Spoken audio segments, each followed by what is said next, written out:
మీ ఎలాంటి వ్యాపార ప్రకటనలకైనా వెంటనే మా ఛానల్ సంప్రదించండి. నమస్తే. ఈరోజు మన స్టూడియోలో ప్రముఖ ఆధ్యాత్మికవేత్త, జ్యోతిష్య వాస్తు పండితులు, లలితాదేవి ఉపాసకులు బ్రహ్మశ్రీ నానాజీ పట్నాయక్ గారు ఉన్నారు. గురువుగారితో మాట్లాడేద్దాం. నమస్కారం గురుగారు. శ్రీమాత్రే నమః. అక్టోబర్ మాసం విశేషంగా ధనుస్సు రాశి వాళ్ళకి ఏ విధంగా కలిసి రాబోతుంది? పాజిటివ్ ఉంటుందంటారా, నెగిటివ్ ఉంటుందంటారా? ఓవరాల్గా ఎలాంటి జాగ్రత్తలు తీసుకోవాలి ఈ మాసం వీళ్ళు? తప్పకుండా అండి. ధనస్సు వారికి లగ్నాధిపతి సప్తమంలో ఉంటూ 27వ తేదీ 8లోకి వస్తున్నాడు. 3లో 2 గ్రహాలు ఉన్నాయి. అంటే రాహు ఉన్నాడు, శని వచ్చి కలుస్తున్నాడు 3లో. అదేవిధంగా మనకి శుక్రుడు కేతువు భాగ్యంలో, ఆ శుక్రుడు 9వ తేదీకి కన్యారాశిలోకి వస్తున్నాడు. కన్యారాశిలో ఉన్నటువంటి అంటే బుధుడు రవి 17వ తేదీకి మారిపోతున్నాడు. బుధుడు 3వ తేదీ మారిపోతున్నాడు. మరియు కుజుడు 28వ తేదీ మారుతున్నాడు తుల నుంచి వృశ్చిక రాశిలోకి. అయితే వీటి వల్ల కలిగే మంచి ఫలితాలు ఏమిటి, జాగ్రత్తలు ఏమిటి అని చెప్పేది ఏదైతే ఉందో చెప్తుందో నేనప్పటికీ కూడా చెప్పిస్తుంది సాక్షాత్ లలిత అమ్మవారిగా భావిస్తూ. మొట్టమొదటిగా ఎప్పుడైతే లగ్న చతుర్థాధిపతి ధనస్సు వారికి ఈ మంత్ 27కి ఎప్పుడైతే గురువు ఎగ్జాల్ట్ అవుతున్నాడో, ఇది ప్రధానంగా పూర్వీకుల ఆస్తులు, వీళ్ళు ఏదైనా రీసెర్చెస్ కానీ ఏదైనా ఇప్పుడు మనకి పిహెచ్డీస్ అవి చేస్తుంటారు, ఇటువంటి వాటికి చాలా బాగా యోగిస్తుంది. అందులో ఎటువంటి డౌట్ లేదు వీరికి. ఇక ఫైనాన్షియల్ మ్యాటర్స్ కనుక చూసుకుంటే నేను చెప్పేది ఒకటే, ఫైనాన్షియల్గా వీళ్ళు మాత్రం ఈ నెల కొంచెం ఎవరికైనా మనీ ఇచ్చేటప్పుడు, బ్యాంక్ ట్రాన్స్ఫర్ చేసేటప్పుడు, అందులో ముఖ్యంగా 9వ తేదీ తర్వాత చేస్తున్న ఉద్యోగంలో ఎవరికైనా ధనం ఇచ్చి అది అడుగుతున్నాం కదని వాళ్ళు ఇంకో బ్యాడ్ ప్రాపగాండా చేసి ఇటువంటి ఫలితాలు ఉంటాయి. ఎందుకంటే దశమంలోకి నీచబడ్డ శుక్రుడు వస్తున్నాడు ఉద్యోగ స్థానంలోకి. కాబట్టి ఫైనాన్సే అనవసరంగా వీళ్ళ ఉద్యోగానికి కూడా ఇబ్బందిని ఇవ్వబోతుంది అక్టోబర్ మాసంలో.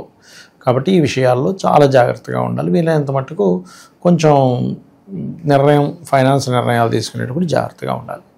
ఇక వీరికి ప్రధానంగా వీళ్ళ యొక్క సంతానం ఉంటారు కదా, వీళ్ళ యొక్క సంతానానికి కారకుడు కుజుడు అవుతాడు ధనస్సు వారికి చూసుకుంటే. ఈ కుజుడు ఎప్పుడైతే 28వ తేదీ వరకు కూడా మనకి తులలో ఉంటున్నాడో, ఈ సమయం అంతా కూడా ఏం చేస్తాడు, ఇక్కడ కుజుడు ఏకాదశంలో ఉన్నప్పుడు, అంటే పంచమాధిపతి ఏకాదశంలో ఉన్నప్పుడు సంతానానికి ఎప్పటి నుంచో సంపాదన సంబంధించిన, అందులో ముఖ్యంగా ఫారిన్ కంట్రీస్కి వెళ్ళి సంపాదించేటువంటి ప్రయత్నం ఏదైతే చేస్తుంటారో అది ఈ నెల ఎక్కువగా ఫలకృతం అవుతుంది చెప్పాలంటే. ఓకే. అలాగే రుణాల జోలికి వెళ్ళకూడదు, శుక్రుడు నీచంలో ఉన్నాడు కాబట్టి. 27వ తేదీ లోపలే ఏదైనా వివాహ ప్రయత్నాలు చేయడం మంచిది. అందులో కూడా ముఖ్యంగా ఏంటంటే ఇక్కడ లగ్నాధిపతి గురువు 7వ స్థానంలో, బంధువర్గ స్థానం అంటారు, బుధుడు రాశి ఉన్నాడు కాబట్టి ఏదైనా బంధువర్గంలో ఉన్నటువంటి వారితోనే వీళ్ళ యొక్క వివాహ ప్రయత్నాలు చేయడం చాలా ఉత్తమం.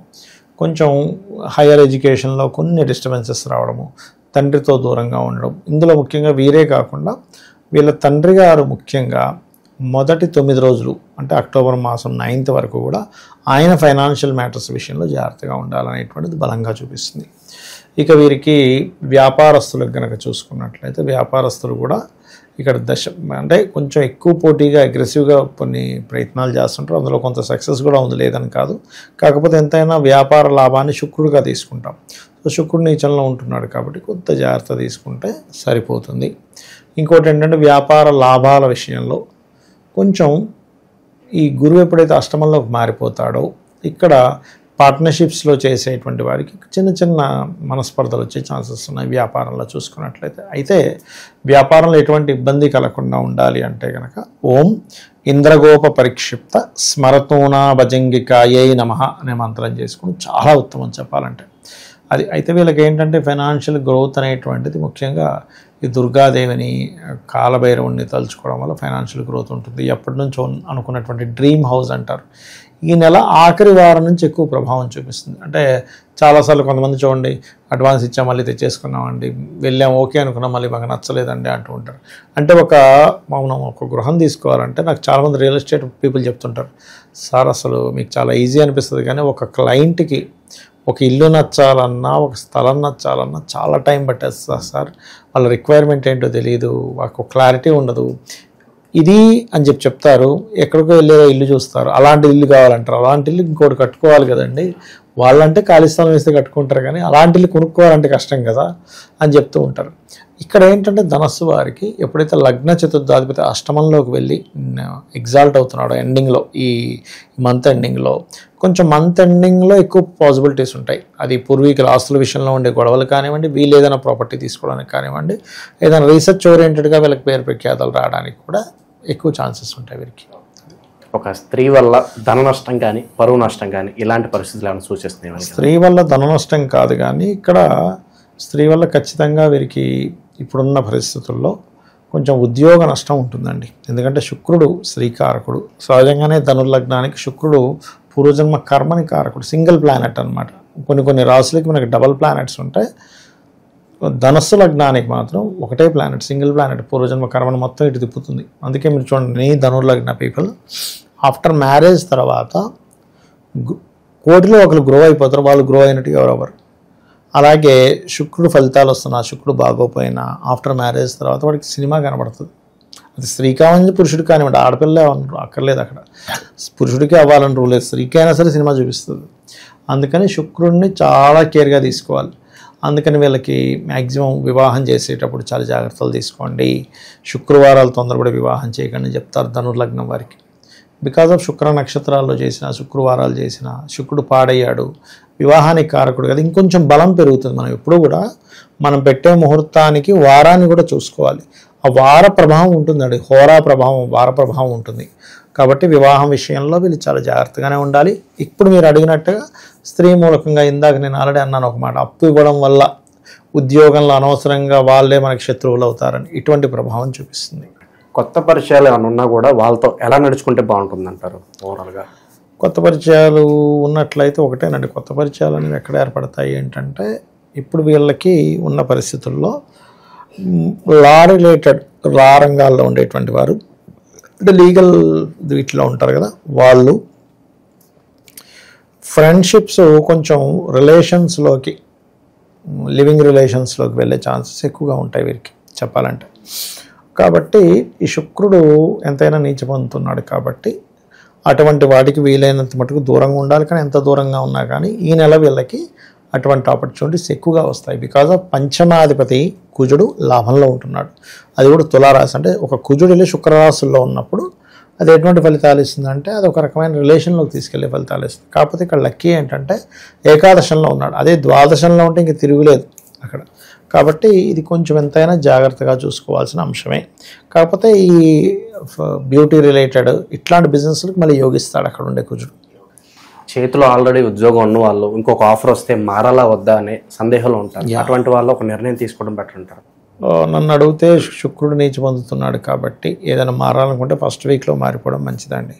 సెకండ్, థర్డ్, ఫోర్త్ వీక్స్ ఏంటంటే నీచిపడ్డ శుక్రుడు కదా, మారడం వల్ల లాభం తప్పితే నష్టం ఉండదు. తర్వాత ఉండే 3 వారాలు అంటే ఒక్కోసారి మనం చూడ మారితే అది చాలా బాగుంటుంది.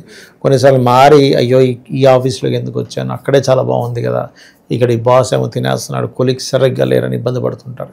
కాబట్టి 10th హౌస్ వీక్గా ఉన్నప్పుడు మారకూడదు, ఫస్ట్ వీక్ లోపల మారిపోవడం మంచిది ఒకవేళ మారాలనుకుంటే. ఆరోగ్యపరంగా స్పెసిఫిక్గా ఉన్న జాగ్రత్తలు తీసుకోవాల్సిన అవసరం ఉందా వీళ్ళకన్నా?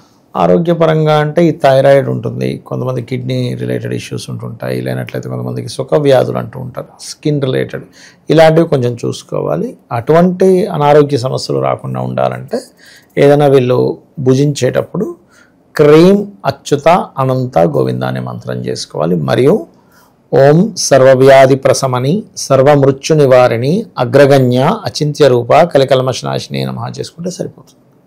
వివిధ రకాల పండుగలు ఉన్నాయి మనకి ఈ మాసంలో, వాటిని వీళ్ళు ఎలా వినియోగించుకుంటే బాగుంటుంది అంటారు?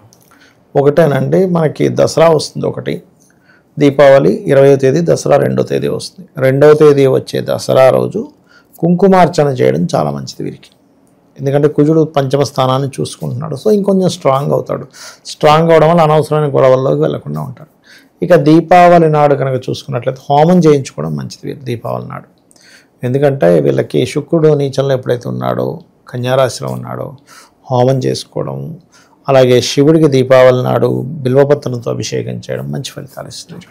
కొంత సమాజంలో పేరు ప్రఖ్యాతలు రావాలనుకుంటారు, అటువంటి వాళ్ళకి వాళ్ళ ఆరా పెరగాలన్నా, వాళ్ళని నలుగు గుర్తించాలన్న విశేషంగా అలా రెమెడీ ఉంటుందేమన్నా?